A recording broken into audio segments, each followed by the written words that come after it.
According to a coach who heard Nick Saban speak, I'm going to say that one more time. According to a coach who heard Nick Saban speak, that coach said that Nick Saban said, someone with one of the best corners in the nation came to me and asked if we'd pay $800,000 for the player to sign here. I told him he can find another place to play. I'm not paying a kid a bunch of NIL money before he earns it. Okay. So we also had a situation, according to from a coach who said he was at the clinic, who heard Nick Saban say, a guy who heard from a guy who heard from a guy who knows a guy who heard from a guy, that there was a player who wanted, quote, wanted $500,000 and for the coaching staff to get his girlfriend into law school and pay for that law school, to which Nick Saban said, according to the guy who was there, according to the guy, hit the streets. Now, we've had a lot of players who've left Alabama in this offseason and entered the transfer portal and found homes elsewhere. We can speculate recklessly as to who this might be, who might have a girlfriend who's trying to get it paid for, wants $500,000. But I think there's a couple different things here from the Alabama side, from the Nick Saban side, in terms of the way that top programs are approaching NIL. But first, I mean, we do at least get to roll our eyes a little bit at this, right? Like we get like big back of your skull kind of eye rolls at the idea that this is that they are somehow above all of the NIL game. What would your lawyer girlfriend say about you telling him that? Like, is there anything that you should be worried about kind of going to somebody and making those kind of demands? I don't know. I haven't. My boyfriend didn't send me to law school. I don't know. I mean, there he is. What did I walk into? What just happened? We're talking about the player who apparently, according to a guy that Nick Saban said a player wanted $500,000 and for the girlfriend to get into law school, and they were going to pay for it the whole way. And Nick Saban is principled, and he would never encourage anything like that. Of course, he's going to take a stand. Is he? So, why is he playing holier than thou? Like, why is he going so hard in the paint on this side of we don't play that at Alabama? I think it's because they signed the #1 class the year after he came out and said that A&M bought their whole class. So I think he's playing like pre-defense. Do we believe that it's like just good old-fashioned relationships? No. That's right. Exactly. Come on. But it's never been old-fashioned relationships. But I don't know. This like maybe I would you be shocked, honest to God, like of everything you're very close to recruiting. Would you be shocked if there was a kid anywhere that said that? No. Does it mean it happened? No. Did he say it was an offensive lineman? He didn't say it was an offensive lineman for the law school thing. He said that one of the best corners in the nation from the high school wanted $800,000 to sign, and he said no. All right. Well, the corner that Bama was in on very late McClain. And didn't get it was Cormani McClain, who is verbally committed to Colorado. The only starter that they lost off their roster, if you want to do like a little bit like less reckless type speculation, if we assume that this actually happened, which again, there's a lot of assumptions you got to make here. We assume the high school coach is relaying correctly what we assume Nick Saban actually said, and we assume that Nick Saban is telling the truth if he said this, and if it's being correctly relayed via this game of telephone. Isn't the only actual starter they lost Javion Cohen, the guard who went to Miami? And so you would say that could potentially be like if I had to bet my house on it, I would take him over the field, because I don't think anybody else that they lost could even plausibly demand that kind of cash. Like Damian George, who went to Florida, wasn't a good player for them. JoJo Earl didn't start. Yeah. Like not like that level. I mean, how is Miami's law school? It is really good. Yeah. I don't know. All the pieces fit. Okay, the pieces fit. This is one side that I do think it reinforced something, if it's true. And Bud, thank you for laying out all those levels of if this is true. But I do think that Alabama gets to play a position where, especially for the kids coming out of high school, it's like, no, Absolutely not. The way that we are going to pay is we are going to pay for the players who are proven. Now, will Alabama, pay to keep a player from transferring who they find very valuable? Absolutely. I think that they've got the resources in Tuscaloosa to be able to do that.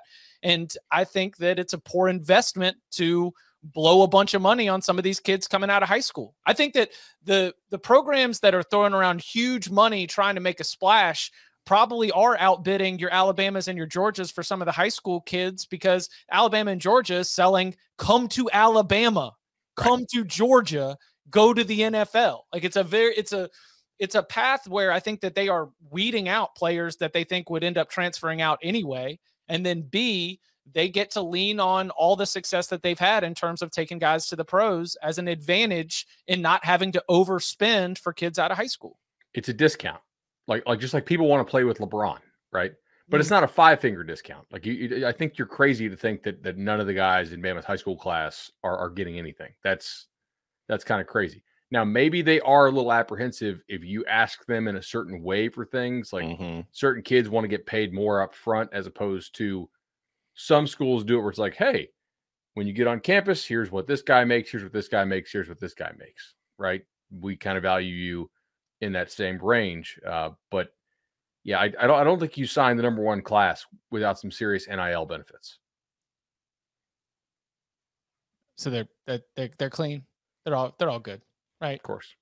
I mean, but it's like one of those things. It's a little bit like you're setting yourself up for failure. Like when Jimbo and him went back and forth, and they're both emphatically claiming how clean they are. At some point, somebody's going to reveal what really went on, and you're going to get the truth, and then it makes you look like a liar. Like, whereas I don't think people care if you're just honest about it, right? Like at this point, I don't think anybody cares if you're buying players. But why are they so emphatic about, oh, I don't want to be that? That's not us. We're above that. That's illegal. Got to keep the costs down too. Yeah, and it's still not like there's an inducement level to it. Right, like you're not supposed to. Of course, I mean, pay for play and blah blah blah. Yeah, but here's a question though, kind of spinning this forward, because like Chip, you mentioned, maybe Alabama's philosophy is, well, no, we're going to pay the proven guys, the guys that have been doing stuff here. We're not going to give the high school. Do you guys think that what do you guys think the balance is going to be going forward in NIL compared? Is it going to be like a pro salary structure in which the incoming high schoolers are getting a decent amount, but the quote unquote veteran guys who could hit free agency are getting much more with their market's worth? Or do you think we're going to see, high school kids getting the majority of the money? Or do you think it's just going to be a case by case basis? I think go ahead. No, go ahead, Chip. I think it's small. I'm unfortunately, I'm saying what I think that across 131 or however many FBS teams, it's going to be a little bit of everything. But if I was running a successful program, I'd be spending more on the proven players.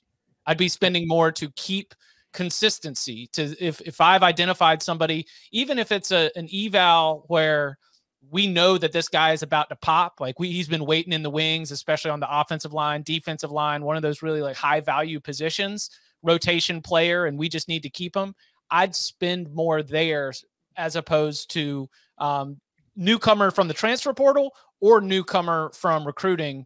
I'd be spending more to keep the core of a roster intact if I had my say. But I think it's going to be all over the board in terms of approach.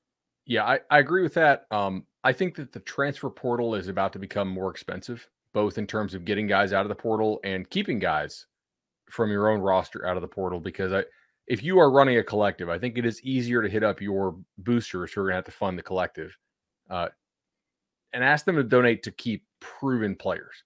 It is a little harder to have them donate for guys who are more speculative. Although I would argue, like, there's proven production and there's proven skill. If I got a guy that runs, 4.41 on the laser, that's a proven skill. He owns that speed, and that's something that you probably can't get out of the portal on a regular basis. So I don't think it's going to completely go to where high school kids don't get paid. I think that there are certain guys that definitely should continue to get paid and that I would pay for if I was running a program at the high school level. But I think if you are donating to these collectives, you probably are likely to be repeat donors if you are donating for guys who are proven at the college level.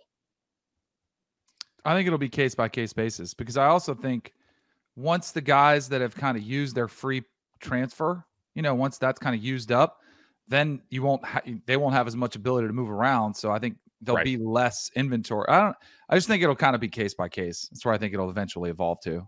There's so much differences here. I mean, there's so many just different situations.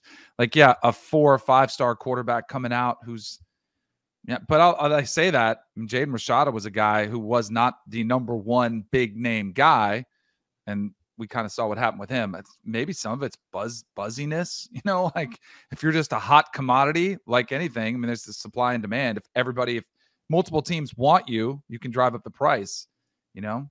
I would hold out, by the way, not like wait until first of all, I probably would not sign a letter of intent if I was a top recruit, because like you just give away your leverage unnecessarily, and it doesn't actually bind the school to you. They can always find a reason not to admit you if they really don't want to, but it does bind you to the school unless you get the school to release you, which is not automatic. Like sometimes they'll just do it to avoid the PR nightmare, but sometimes they won't, and they'll actually fight it. So I probably wouldn't sign, but I definitely, unless I'm an early enrollee, like if I was a summer enrollee, I would not sign in December, because all these kind of coaching changes happen after that. But also, like, you create market scarcity.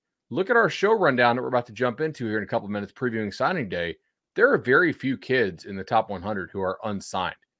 If you're that last kid out there who's unsigned, and you got a bunch of these schools that are maybe a little disappointed how they finished down the stretch, guess what? You may get a really big payday, and one that you probably don't get when you're in the pool with everybody else in December.